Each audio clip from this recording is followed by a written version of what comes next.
दोस्तों, हम जो भारत में रहते हैं और हमारा मान्यता जो भारतीयों का है, तो भारत के विभिन्न हिस्सों में नव वर्ष अलग अलग तिथियों को मनाया जाता है। प्रायः यह तिथि मार्च और अप्रैल महीने के बीच में ही पड़ती है। पंजाब में बैसाखी 13 अप्रैल के आसपास मनाई जाती है। उसी प्रकार से सिख का जो कैलेंडर है वो 14 मार्च को होला मोहल्ला को नया साल बताता है। इसी तरह बंगाली और तमिल नववर्ष भी इसी के आसपास आता है। तेलुगु नया साल मार्च अप्रैल के ही बीच में आता है और आंध्र प्रदेश में इसे उगादि या फिर युग आदि के रूप में मनाते हैं। चैत्र महीने का यह पहला दिन होता है और तमिल का जो नया साल होता है उसे विशु जो कि 13 या 14 अप्रैल को तमिलनाडु और केरल में मनाया जाता है। तमिलनाडु में पोंगल 15 जनवरी को नए साल के रूप में आधिकारिक तौर पर भी मनाया जाता है। कश्मीरी कैलेंडर जो होता है वो 15 मार्च को नववर्ष मानते हैं और महाराष्ट्र में गुड़ी पड़वा के रूप में मार्च अप्रैल को नववर्ष मनाते हैं।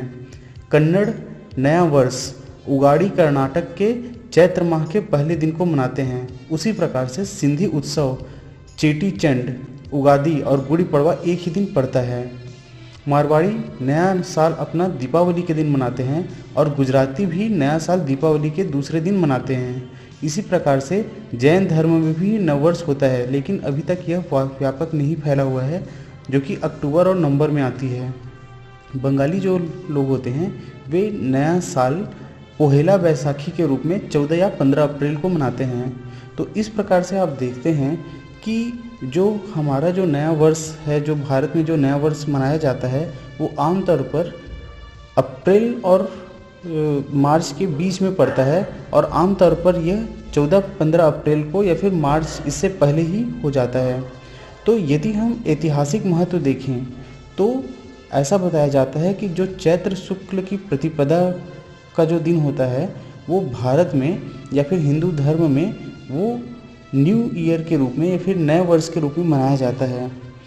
कहा जाता है कि इसी दिन सूर्योदय को ब्रह्मा जी ने सृष्टि की रचना प्रारंभ की थी और इसी दिन विक्रमादित्य ने भी अपना राज्य स्थापित किया था और इसी के नाम पर विक्रमी संवत का जो कैलेंडर होता है वो शुरू हुआ है और यह विक्रमी संवत का पहला दिन प्रारंभ होता है। ऐसा भी कहा जाता है कि प्रभु श्री रामचंद्र जी के अभिषेक का दिन भी यही है। ऐसा भी कहते हैं कि 9 दिन अर्थात नवरात्र का पहला दिन भी इसी को माना जाता है। सिखों के द्वितीय गुरु अंगद देव जी का भी यही जन्मदिन है। दयानंद सरस्वती ने इसी दिन आर्य समाज की स्थापना की थी और उन्होंने विश्व शांति का उपदेश दिया था। इसी दिन सिंधु प्रांत के समाज रक्षक वर्णावतार झूलेलाल जी जो हैं वो इसी दिन प्रकट हुए थे। और ऐसा कहा जाता है कि पांडवों के राजा युधिष्ठिर जो थे वो भी इसी दिन इनका राज्याभिषेक हुआ था और इसी को महर्षि गौतम जी का जन्मदिन भी कहा जाता है।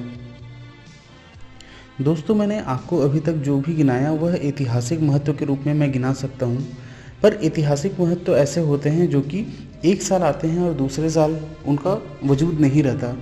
पर यदि मैं प्राकृतिक रूप से देखूँ तो वसंत ऋतु का आगमन या वसंत ऋतु का आरंभ वर्ष प्रतिपदा से ही होता है और जो कि उल्लास, उमंग, खुशी और चारों तरफ से पुष्पों की सुगंध से भरा होता है।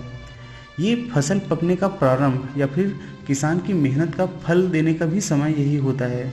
नक्षत्र भी इसी समय में शुभ स्थिति में होते हैं और हिंदुओं के किसी भी कार्य को प्रारंभ करने के लिए यह एक शुभ मुहूर्त होता है।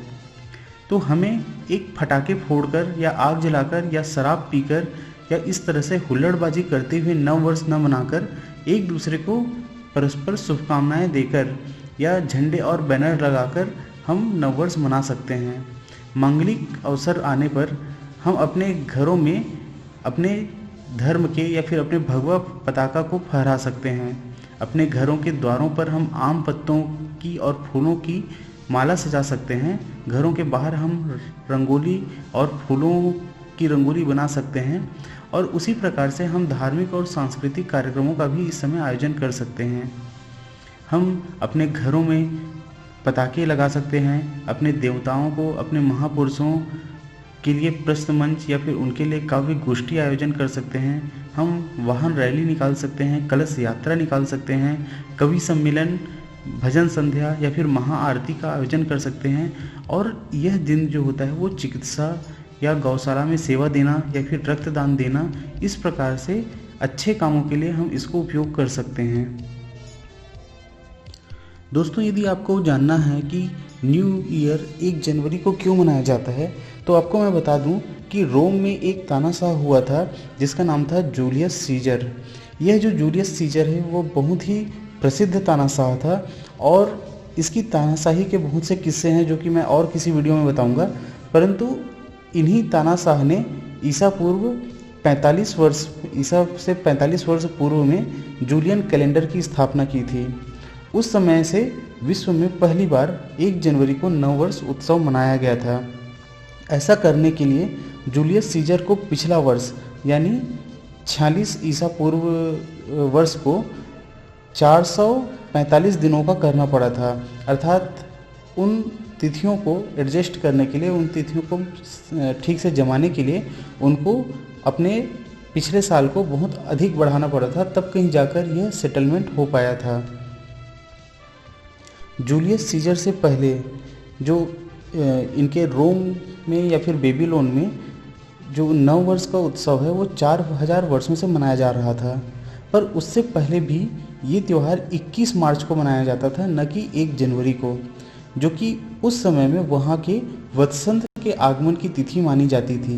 तो यदि आप ध्यान से देखें तो भारतवर्ष में जिस समय में वसंत का आगमन होता था उसी समय में यूरोप में भी वसंत का आगमन होता था और यही तिथि थी दोनों जगहों पे नव वर्ष मनाने की।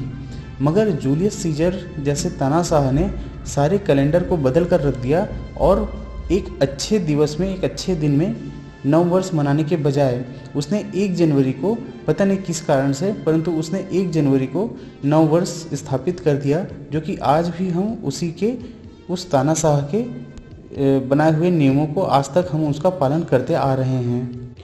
तो दोस्तों, मेरे कहने का सीधा सीधा तात्पर्य यह है कि आप बेगानी शादी में अब्दुल्ला दीवाना वाली बात न रखिए अपने बीच। आपको इतना अधिक खुश होने की ज़रूरत नहीं है कि हमारा नव वर्ष है। यह एक तानाशाह द्वारा थोपा गया नव वर्ष है। आपको यदि अपना नव वर्ष मनाना है तो आप वसंत ऋतु के आगमन में मना सकते हैं, आप दिवाली के दिन मना सकते हैं, धनतेरस के दिन मना सकते हैं, आप चाहें तो नवरात्रि के पहले दिन भी आप अपना न्यू ईयर मना सकते हैं और आप चाहें तो मकर संक्रांति के दिन को भी आप अपना नया वर्ष मान सकते हैं।